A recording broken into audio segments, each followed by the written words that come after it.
Olá, meu nome é Natália Garcia Santaella, eu sou doutorando do Programa de Pós-Graduação em Ciências Odontológicas Integradas da Universidade de Cuiabá e hoje vou apresentar esse curso de curta duração com o título de Atuação do Cirurgião Dentista em Unidade de Terapia Intensiva e o Diagnóstico de Alterações Orais. Primeiramente, qual é a função, qual é a atuação do cirurgião dentista na unidade de terapia intensiva? Nós podemos definir que a atuação do cirurgião dentista na unidade de terapia intensiva é a de diagnosticar e tratar as alterações bucais com o objetivo de melhorar a condição sistêmica e reduzir o tempo de internação hospitalar. Então, a nossa função, a função do dentista na unidade de terapia intensiva, além de dar o diagnóstico das alterações bucais e tratar essas alterações bucais, nós temos sempre que relacionar isso com a condição sistêmica do paciente, com foco em reduzir o tempo de internação desse paciente, em colaborar com a condição sistêmica desse paciente, para que ele tenha uma melhora do seu quadro de saúde e, consequentemente, que ele tenha uma melhora e tenha uma alta mais rápido possível. Nós precisamos lembrar sempre que a boca ela faz parte do corpo, ela faz parte do organismo, portanto,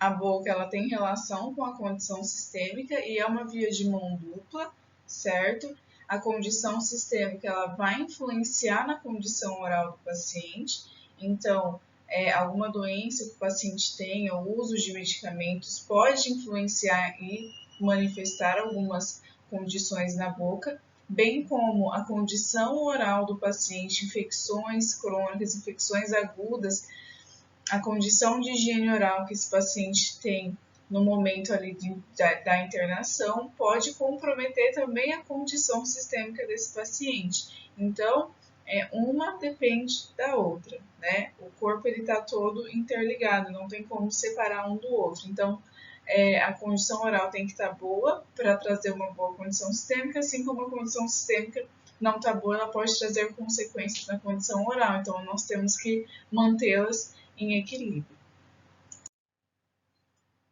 As alterações bucais que nós vamos encontrar nesses pacientes em unidade de terapia intensiva, elas são diversas, né? E elas podem ter diversas origens, né? Elas podem vir de diversos fatores.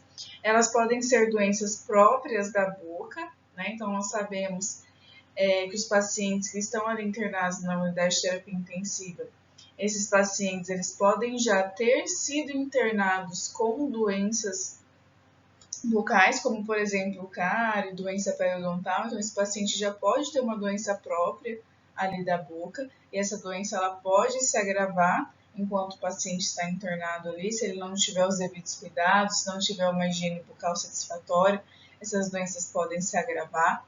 Então, uma das origens das alterações bucais são doenças próprias da boca. A condição geral de saúde, então, dependendo da condição sistêmica desse paciente, dependendo do motivo pelo qual ele está internado, dependendo das medicações que esse paciente faz uso, tudo isso pode influenciar, pode levar a manifestações na boca do paciente, certo? O uso de medicamentos, né, dependendo do uso, de que medicamentos esse paciente faz uso. Ele está fazendo uso de antibióticos de amplo espectro, ele está fazendo uso de anticoagulantes, de antiagregantes plaquetários, ele está fazendo uso de imunossupressores. Que medicamentos esse paciente está fazendo uso? Será que esses medicamentos podem levar a manifestações orais? Então, as alterações bucais podem ter relação com o uso de medicamentos. E também a presença de equipamentos.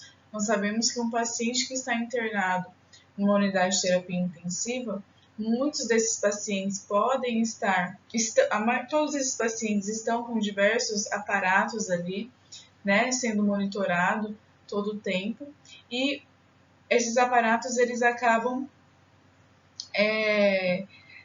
atrapalhando, eles acabam juntando, acumulando biofilme. Então, esses aparatos, a presença desses aparatos podem levar a alterações bucais. Esses aparatos podem levar a traumas na boca, como o tubo orotraqueal, né?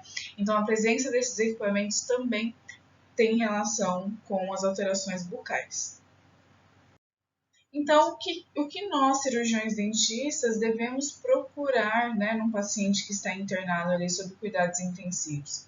Nós precisamos estar de olho no biofilme microbiano, né? Nossa responsabilidade é ver se a higiene desse paciente está sendo feita corretamente, como está o controle desse biofilme, está sendo feito um bom controle do biofilme, né? Porque o excesso do biofilme vai levar a mais alterações bucais. Se esse paciente apresenta infecções agudas na boca, né? O paciente está ali no momento de imunocomprometimento, seu corpo não está 100%, né? Então ele pode manifestar infecções agudas na boca. Se ele tem sangramento bucal, se ele possui algum dente com mobilidade, né? O paciente ele pode ter dentes com mobilidade no momento de uma intubação, de uma extubação, o paciente pode broncoaspirar esse dente, então é extremamente importante que estejamos atentos a isso. Ressecamento bucal, o paciente muitas vezes, quando está entubado, a boca do paciente fica aberta e aí o ambiente seco do ar-condicionado resseca muito a boca desse paciente, ou por conta dos próprios medicamentos que o paciente faz uso, né? Lesões traumáticas por conta de tubo, por conta do nível de consciência do paciente, o paciente pode fazer traumas de mordedura, né? Então nós temos que estar atentos a tudo isso. Essas lesões em forma de úlcera, por exemplo, onde tem exposição de tecido conjuntivo, isso fica uma porta aberta para micro-organismos, então isso pode levar a infecções secundárias, isso pode agravar mais ainda o quadro do paciente, então tudo isso nós temos que estar atentos nos pacientes sob cuidados intensivos. Então, as alterações mais comuns que nós vamos encontrar nesses pacientes são infecções agudas, né? As mais comuns são a candidíase, principalmente a pseudomembranosa, a herpes simples recorrente, a gengivite ulcerativa necrosante é uma lesão não tão comum, mas que pode acontecer nesses pacientes devido à condição de imunossupressão.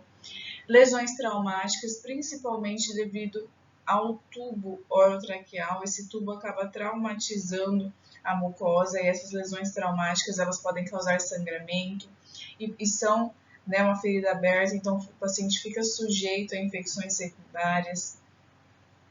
Sangramento, mobilidade dentária, né, pelo risco de broncoaspiração, que foi dito anteriormente, a hipossalivação, a diminuição da quantidade da saliva, seja pela condição sistêmica, seja pelo uso de medicamentos, pode acontecer, e aí esse ressecamento bucal deixa a mucosa mais friável, e essa mucosa mais friável, ela pode criar fissuras, e essas fissuras podem sangrar, mais uma vez, ficam, né, à mercê aí dos micro-organismos. Então, essas são as lesões mais comuns que nós temos que ficar atentos nesses pacientes que são internados sob terapia intensiva. Nessa imagem, nós observamos um paciente em unidade de terapia intensiva que está entubado, né, que está com um tubo orotraqueal. Então, nós observamos aqui esse dispositivo, esse equipamento. Além disso, ele tem esse acúmulo de biofilme microbiano, um biofilme estagnado, bastante ressecado, né? A boca também está bastante ressecada, o tubo está um pouco, um acúmulo também de biofilme, então aqui precisa ser feita uma boa higiene, precisa melhorar, remover esse biofilme para melhorar, né, a condição bucal desse paciente. Bom, então o nosso objetivo, né, qual que é a nossa prioridade para pacientes internados? É atingir e manter a higiene oral, né, mantê-la uma boa higiene oral, prevenir infecções e lesões bucais e conservar a mucosa oral lubrificada para evitar lesões. Assim, nós iremos promover o conforto ao paciente que está sob cuidados intensivos. Por fim, como considerações finais, nós devemos prevenir e controlar as alterações do sistema estomatognático. A atuação do cirurgião dentista em UTI ainda é bastante discutida, Mas nós sabemos que a nossa presença reduz morbidade, tempo de internação e os custos hospitalares. Eu agradeço a atenção de quem optou por assistir esse curso e fico à disposição.